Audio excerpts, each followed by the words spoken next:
fellow ukuleleans, Jeff Weinberger coming at you here with a new tutorial. I'd like to wrap up our series on the mid-60s British folk invasion. And this one's by The Who. It's called The Kids Are Alright. It's a great tune. The Who was really The Who from around 1964 on, and this being 1965 when they had their record deal and were making a big splash. They had a couple other names before they were The Who. One of them was The High Number. So they were playing around, but they were the fully formed Who with a record deal and starting to really get popular in that mid-60s British environment there, where they were the mods. You know, you had the mods and the rockers and these kind of rival factions, but the Who were decidedly mods. They made a big splash. They definitely had all kinds of hits, and this being one of them. This was a pretty big song for them. It charted well, and it's a prime example of Pete Townshend's great writing and just the rock and roll energy that he brought to the electric guitar. His very personal way of playing chords, of strumming, of picking, sus chords, all kinds of stuff to talk about. I am not going to go over every nook and cranny of the song. It's actually quite complex and would probably take a long time to discuss, but to keep this short and give you the essence of the tune, let's go over some of the basics. This being a very guitar-centric tune, he played it on a Rickenbacker electric guitar, real chimey kind of sound that they were known for. George Harrison of the Beatles also kind of got that chimey Rickenbacker sound, and then later on you started hearing it in music much later by Tom Petty, and actually late 60s the Byrds. So the Rickenbacker, both the 6-string and the 12-string, were popular rock sounds of the time, of the 60s. So we're going to be trying to emulate that sort of on our ukulele, so keep that in mind, the type of instruments that were being played. Let's get right into it. It's in the key of D. They might not have been tuned to concert pitch, but it ends up being close to D when you listen to the record. So we're going to talk about it in the key of D. So you're going to need a D chord, 2-2-2-0. I use my custom fingering with my second finger, third finger, fourth finger. You can do it however you want. Pete Townshend doesn't always hit the whole chord. He hits what's known as the power chord part of the chord a lot of times, and he almost single-handedly invented power chords. He wasn't the only guy or the first guy, but he used them so much that he's credited a lot with inventing power, what we now call power chords. There are only a few others like Link Wray and people like that back then that were doing such a thing, where you play only 2 notes, not 4 notes on the ukulele or 6 notes on the guitar, but just 2. Just those 2 notes have a lot of power. They really move a lot of air molecules. Very resonant, open sound. It's known as a 5th chord, in this case a D5. Later on in the song we're going to hear another example of a power chord called a G5. I might as well show you that in advance here. It is 0, 2, 3, X. You don't play the A string, you just hit those 3. And that's a real different sound from if you included the A string in your G chord. That has a different note in it. That has this note. So that's just a plain old G chord, and it has the note B in it, the 3rd. That's a great chord. We need that for lots of music, but for this song, a lot of times he leaves that out and just hits the power chord part of it. 0, 2, 3, and then X.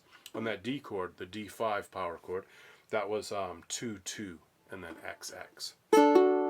Just those notes. So power chords are a very guitar thing to do, but it can be done on the ukulele.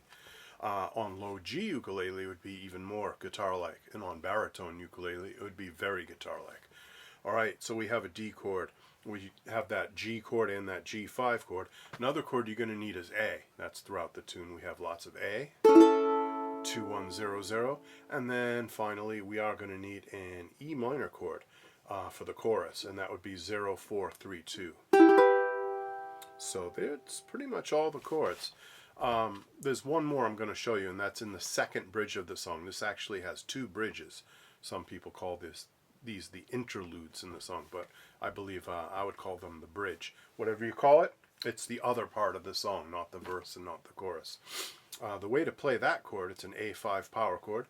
You play 2nd fret, you play 4th fret, and then you play 0, 0. And that gives you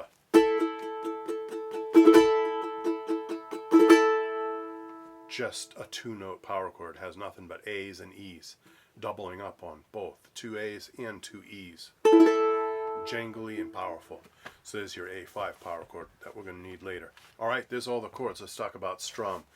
He really improvised on this. You can tell because his guitar part is kind of extemporaneous. It's not a set thing. He does something different every verse.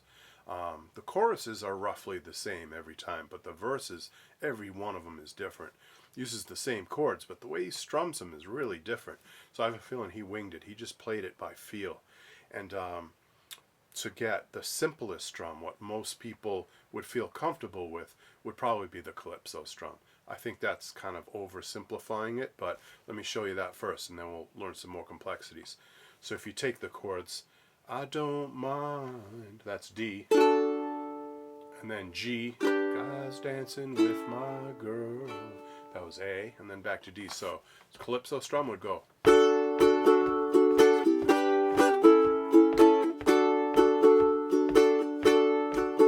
Now that's not what he played. That sounds a little bit too much like Do-Wah-Diddy, that song Do-Wah-Diddy, and other songs that use a similar strum with similar chords. If you want it to sound a little more Pete Townshend and a little more Who, I would use down, down, up, down, up, down, up, which takes away the tie. It takes away the syncopation you have. It's a little more rock and roll.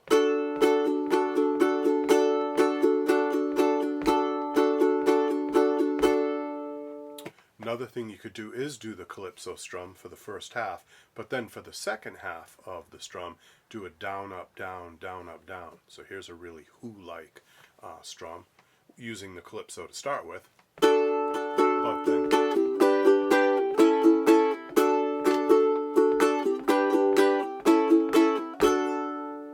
that approaches a little more what Pete Townshend does. It's also like Eve of Destruction, that late 60s war protest song, Eve of Destruction. And then if you really want to get into it, he does some picking stuff every once in a while. You hear him go. Stuff like that. He does sus chords.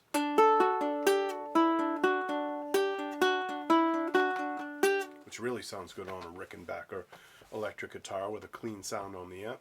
But we're gonna probably not do too much of that, but let me show you a couple of those sus chords. I'll show you D sus4, which is 2 2 3 0. That almost always resolves back to just plain old D. But also you have a D sus2. This is a great Pete Townshend chord. He uses these all the time.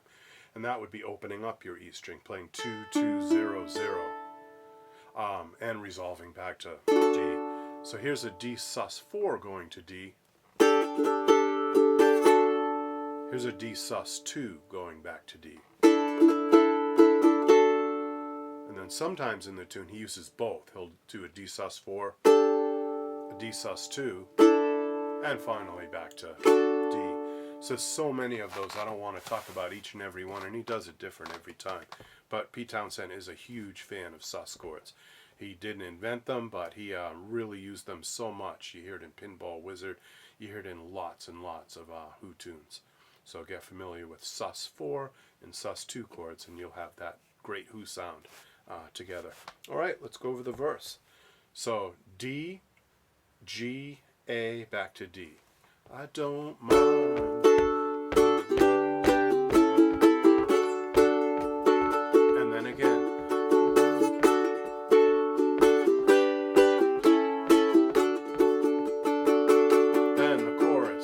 E minor, A, G, back to D, another E minor, and an A. The kids are alright, and that's just D to A.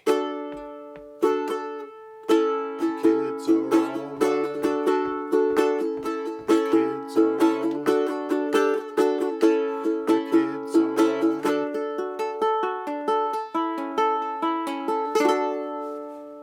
So you have a verse and a chorus. Let's do the verse and chorus together. I will make a song sheet available so you can read along. And if you just click on the link down below, you'll get that song sheet. You can look at it and play along with me. So here we go. Verse and chorus. 1, 2, 3, I don't mind.